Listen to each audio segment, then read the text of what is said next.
صدیوں پہلے پہاڑوں کے درمیان ایک چھوٹی سی بستی تھی جہاں لوگ سادہ زندگی گزارتے تھے۔ بستی کے باہر ایک قدیم درخت کھڑا تھا۔ اس کی شاخیں دور تک پھیلی ہوئی تھیں اور گرمیوں میں مسافروں کو سایہ فراہم کرتی تھیں۔ اسی درخت کے نیچے ایک بوڑھا درویش رہتا تھا جسے لوگ بابا زاہد کہتے تھے۔ بابا زاہد کی ایک عجیب عادت تھی۔ وہ ہر صبح سورج نکلنے سے پہلے درخت کے پاس جاتا، ایک سوکھا ہوا پتا توڑتا، اسے اپنی ہتھیلی پر رکھتا اور کچھ دیر اسے دیکھتا رہتا۔ پھر وہ آہستہ سے کہتا، جو چیز اپنا وقت پورا کر چکی ہو اسے پکڑ کر نہیں رکھنا چاہیے۔ بستی کے ایک نوجوان کاشف نے کئی دن تک یہ منظر دیکھا۔ ایک صبح اس نے پوچھ لیا، بابا جی اب ہر روز صرف ایک سوکھا پتا کیوں توڑتے ہیں؟ درخت پر تو ہزاروں پتے ہیں۔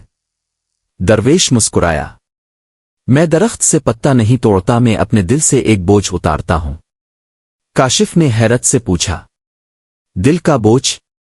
بابا زاہد نے پتے کو دیکھا۔ ہاں، انسان کے دل میں بہت سے سوکھے پتے ہوتے ہیں۔ پرانے غم، پرانی دشمنیاں، پرانے پچھتاوے اور ایسی خواہشیں جن کا وقت گزر چکا ہوتا ہے، مگر انسان انہیں چھوڑنا نہیں چاہتا۔ کاشف خاموش ہو گیا۔ کاشف کے دل میں بھی ایک ایسا ہی سوکھا پتا تھا۔ اس کا بڑا بھائی نعمان کئی سال پہلے گھر چھوڑ کر شہر چلا گیا تھا۔ جانے سے پہلے دونوں بھائیوں میں شدید جھگڑا ہوا تھا۔ کاشف نے غصے میں اپنے بھائی سے کہا تھا، میں تمہارا چہرہ دوبارہ نہیں دیکھنا چاہتا۔ نعمان نے بھی غصے میں جواب دیا، پھر کبھی مجھے تلاش مت کرنا۔ وہ شہر چلا گیا۔ کئی سال گزر گئے، نہ کوئی خط آیا نہ کوئی خبر۔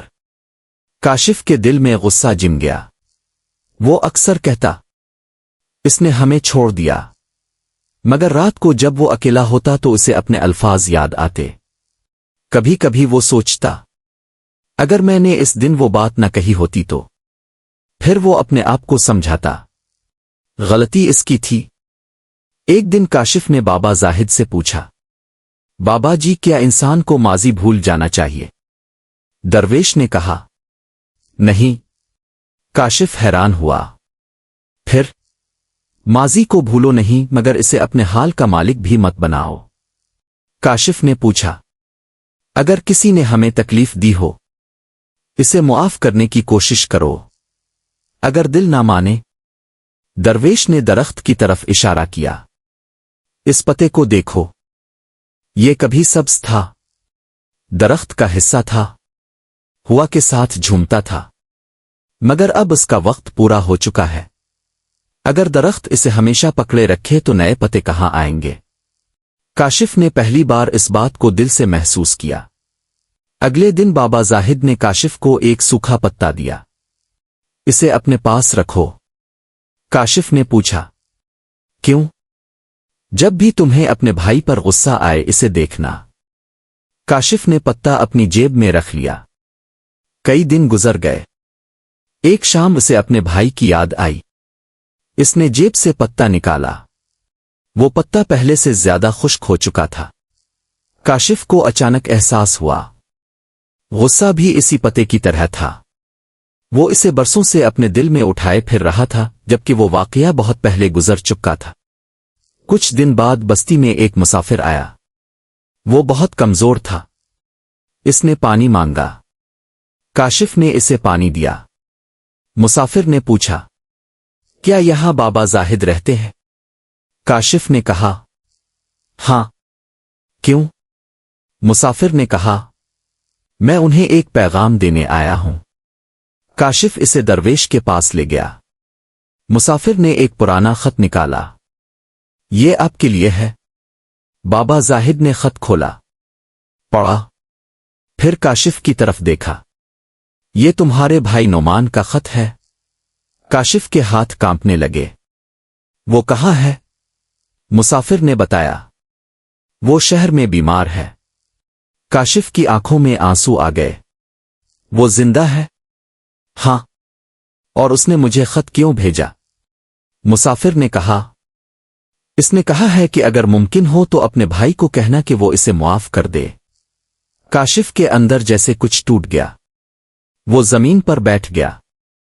اسے اپنے آخری الفاظ یاد آئے، میں تمہارا چہرہ دوبارہ نہیں دیکھنا چاہتا۔ بابا زاہد نے کہا، اب فیصلہ تمہارا ہے؟ کاشف نے پوچھا، کیا فیصلہ؟ سوکھا پتا پکڑے رہنا ہے یا اسے چھوڑ دینا ہے؟ کاشف نے فوراً کہا، میں اس کے پاس جاؤں گا۔ اگلی صبح کاشف شہر روانہ ہو گیا۔ کئی دن کے سفر کے بعد وہ ایک چھوٹے سے گھر میں پہنچا۔ دروازہ کھولا گیا۔ اندر ایک کمزور آدمی چارپائی پر لیٹا تھا۔ وہ نعمان تھا۔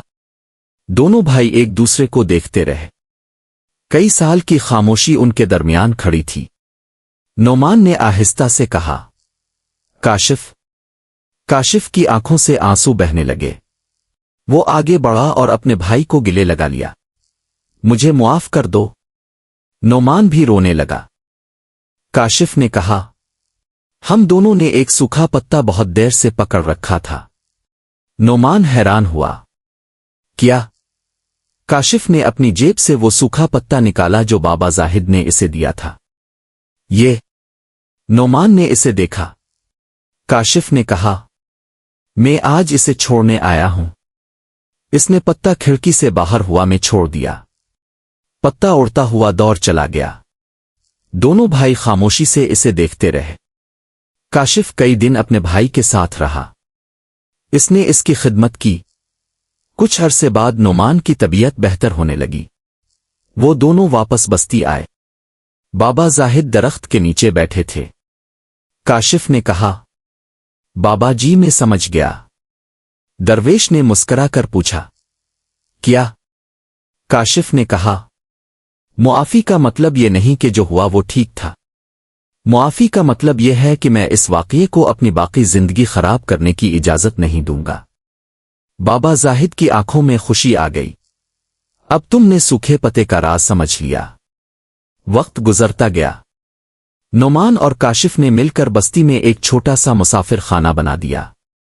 وہ مسافروں کو پانی دیتے، کھانا کھلاتے اور ضرورت مندوں کی مدد کرتے۔ کاشف ہر صبح اب بھی اس درخت کے پاس جاتا، مگر اب وہ صرف ایک پتا نہیں توڑتا تھا۔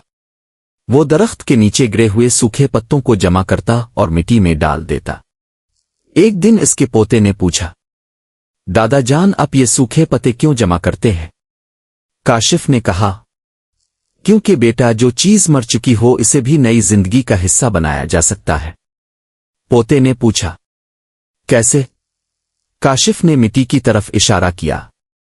یہ سوکھے پتے مٹی بنیں گے۔ مٹی سے درخت کو غذا ملے گی اور اسی درخت پر نئے پتے آئیں گے۔ پھر اس نے مسکرا کر کہا، زندگی بھی ایسی ہی ہے۔ کچھ چیزیں ختم ہوتی ہیں تاکہ نئی چیزوں کے لیے جگہ بن سکے۔ کچھ غم ہمیں توڑنے نہیں بدلنے آتے ہیں۔ کچھ لوگ ہمیں چھوڑ جاتے ہیں تاکہ ہم اپنے رب کے قریب ہو جائیں، اور کچھ رشتے ٹوٹنے کے بعد پہلے سے زیادہ مضبوط ہو جاتے ہیں۔ سالوں بعد بابا زاہد بھی دنیا سے رخصت ہو گئے۔ ان کی قبر اسی درخت کے نیچے بنائی گئی۔ کاشف ہر صبح قبر پر جاتا۔ ایک دن اس نے درخت سے ایک سوکھا پتا توڑا، قبر کے پاس رکھا اور کہا، بابا جی آج میں نے ایک اور بوجھ چھوڑ دیا ہے۔ پھر وہ خاموش ہو گیا۔ اسے معلوم تھا کہ انسان کی زندگی میں ہر روز کوئی نہ کوئی چیز سوکھتی ہے۔ کبھی ایک خواہش، کبھی ایک تعلق، کبھی ایک خواب، کبھی ایک غم، اور کبھی انسان کا اپنا غرور۔ مگر ہر سوکھا پتا اختتام نہیں ہوتا۔ کبھی وہ نئی شروعات کے لیے زمین تیار کرتا ہے۔ کاشف نے اپنی زندگی کے آخری برسوں میں بستی کے بچوں کو ایک بات ضرور سکھائی، اگر کوئی چیز تمہارے ہاتھ میں ہے تو دیکھو کہ کیا وہ تمہیں سایہ دے رہی ہے یا صرف تمہیں تھکا رہی ہے۔ اگر کوئی غم تمہیں سبق دے رہا ہے تو اسے سنبھال کر رکھو، مگر اگر کوئی غم صرف تمہارے دل کو جلا رہا ہے تو اسے چھوڑ دو۔ اگر کسی سے معافی مانگنی ہے تو آج مانگ لو، اگر کسی کو معاف کرنا ہے تو آج کرو، اور اگر کسی سے محبت ہے تو اسے بتانے میں دیر مت کرو، کیونکہ درخت ہمیشہ اپنے سوکھے پتے واپس نہیں لا سکتا، اور زندگی ہمیشہ انسان کو دوسرا موقع نہیں دیتی۔ اس لیے جب تمہارے ہاتھ میں کوئی سوکھا پتا آ جائے، اسے غور سے دیکھنا، شاید وہ تمہیں یہ بتانے آیا ہو کہ جو گزر گیا اسے اللہ کے حوالے کر دو، جو آنے والا ہے اس پر بھروسہ کرو، اور جو آج تمہارے پاس ہے اسے محبت، شکر اور نیکی کے ساتھ گزارو، کیونکہ زندگی کا ایک خوبصورت راز یہی ہے۔